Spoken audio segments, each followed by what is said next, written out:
Page 170, Chapter 10, Dress to Kill. It seems my mother and I had very different ideas about the dress code for the Saturday morning matinee. Mom was a bit of a romantic, and she insisted my first date must be perfect in every way. It began with forcing me to take a bath right after breakfast.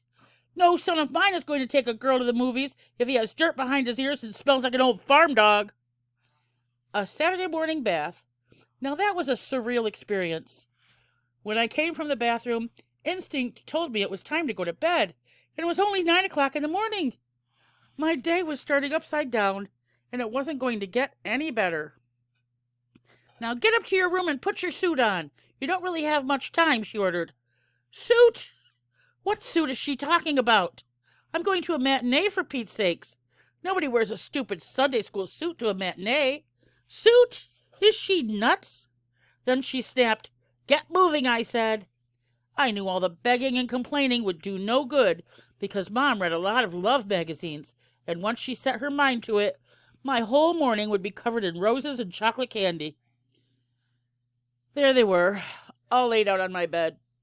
My Sunday school suit, fresh white shirt, clean underwear, black socks, shine shoes perched carefully on a newspaper, and that damn tie. Just as I spied it, she hollered, And don't forget your piggy tie. I just love that thing. It was a dark blue tie with a pattern of 3 little pigs running across the fabric. Angrily I dressed and left that stupid tie behind as I raced down the stairs. Looking at the kitchen clock, she yipped, Oh my gosh, you're going to have to hurry, honey, quick. Quick, get your trench coat and get going. Oh my God, my trench coat. I had forgotten about that. Oh my God, she's making me wear my friggin' trench coat. Not waiting for me to go to the closet, she rushed and grabbed the dreaded garment and excitedly stuffed me into it.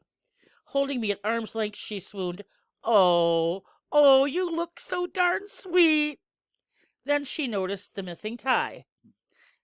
And I shouted, I'm late, Mom. I'm really late. Oh, you don't need the tie. You look rugged and debonair anyway. Now get going, and don't get your trench coat stuck in your bike chain. Rugged and debonair, she said. I was only 10 years old, and believe me, you don't look rugged and debonair riding a bicycle with the tails of your trench coat flapping in the breeze. I pedaled like crazy, and luckily made it there in plenty of time. I ditched my bike at my friend Tommy's house and walked the last block trying my best to look like a gunfighter on Gunsmoke. Knowing I'd look stupid on a bike, I didn't want to arrive looking like a total dork. Watching my reflection in the windows, I had to admit I looked spiffy and sharp, like James Cagney ready to rob a bank, and my spirits began to rise. However, it was short-lived, because as I drew closer to her house, my nerves began to rise.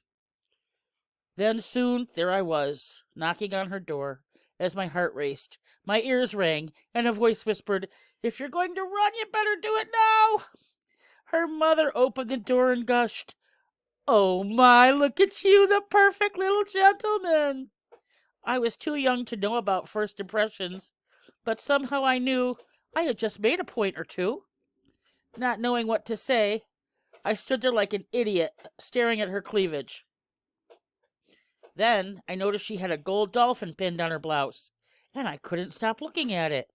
I had seen the very same dolphin pin in an Alan Ladd movie, and I wondered how she got it. What on earth are you looking at, young man? Your fish pin, I answered. That belonged to Alan Ladd's girlfriend. Do you know Alan Ladd? I squeaked.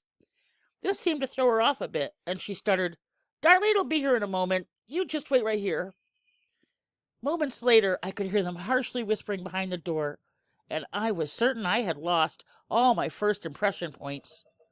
Then it opened, and there she was, dressed in a daisy duck blouse and pink shorts. Oh, she was a dream come true. She smelled so good I wanted to stick my nose in her neck and sniff like a baby raccoon with a wet crawfish. Wisely, I held my ground, grinned, and offered her my arm.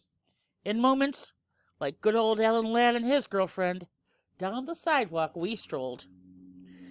The next couple of hours were a blur, and I don't remember what movies we saw.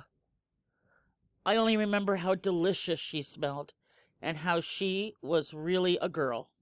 Not the girls that play with teacups and dolls, not the girls that call you names and kick you in the shin, not the girls that won't hold a frog or a snake, but a real sweet smelling, I want to be around her more than my dog girl.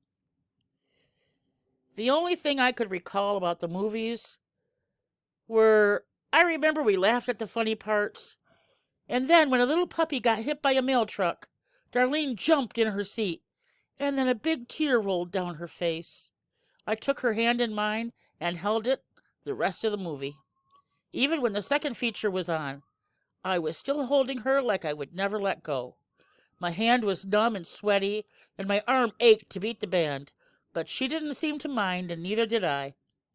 Then, like Christmas, it was over much too soon.